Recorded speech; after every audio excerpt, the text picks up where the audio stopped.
Hello and welcome to Original Bad Bob. I'm Bob. Now, the story below is a little bit different because videos are more of a conversation. But we have to understand why Barack Obama is going to endorse Hillary Clinton when Creepy Joe drops out. It's all very significant and it's all interconnected. We've been discussing radicalism in the United States from organizations like CAIR and the Muslim Brotherhood, and we see it in the Squad and Ilhan Omar and Tlaib and the other radicals that are constantly going against the United States.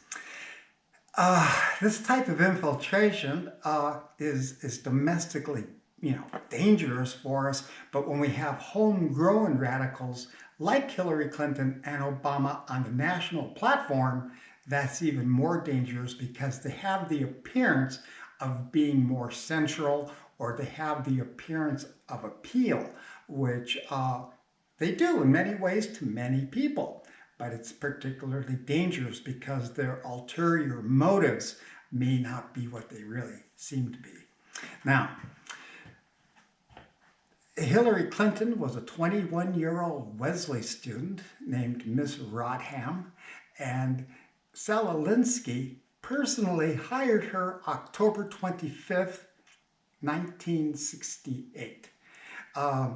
Hillary was living in the Chicago suburbs at the time, and she was doing a year-long study of his tactics, his aggressive political tactics, because, Saul Alinsky didn't like the political arena. He believed that politicians on the national level or in office didn't offer the type of social justice that he could offer. But as we can see, social justice warriors are an offshoot of Alinsky's teaching. 17 years later, Alinsky had died, but his disciple hired Barack Obama, a 23-year-old Columbia graduate. Now, I'll remind you that James Comey's legal professor friend, who he illegally leaked to, was also at Columbia University. I'm sure there's no connection.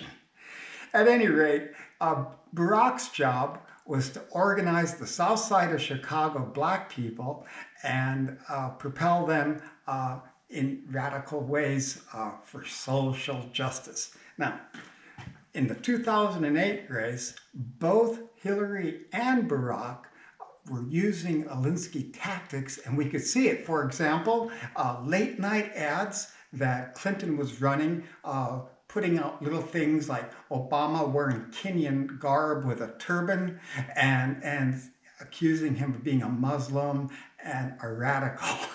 And of course, Obama was firing back at her. And it was a pretty dirty race, and they never really forgave each other.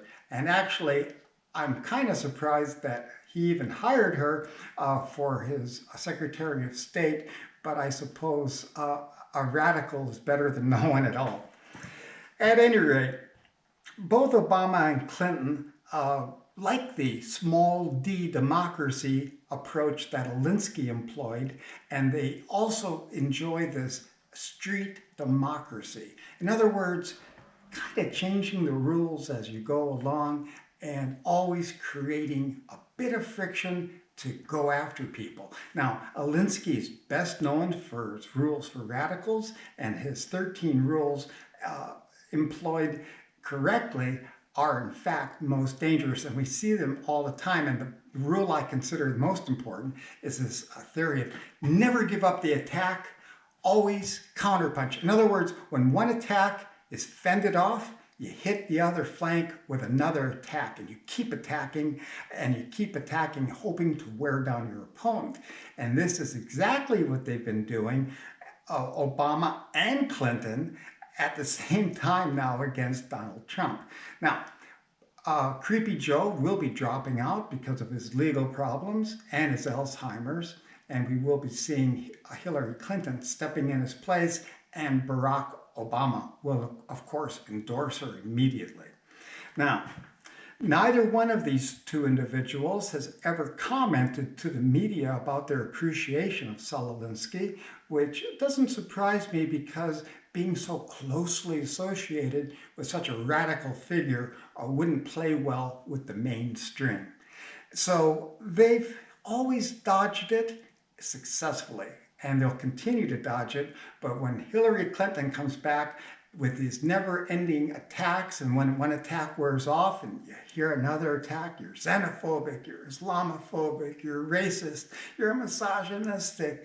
Look at the coronavirus and all this type of thing that she's going to be doing with Donald Trump, and they're tweeting about him and such. We're going to see this non-stop, these non-stop attacks. And it's so critically important to understand.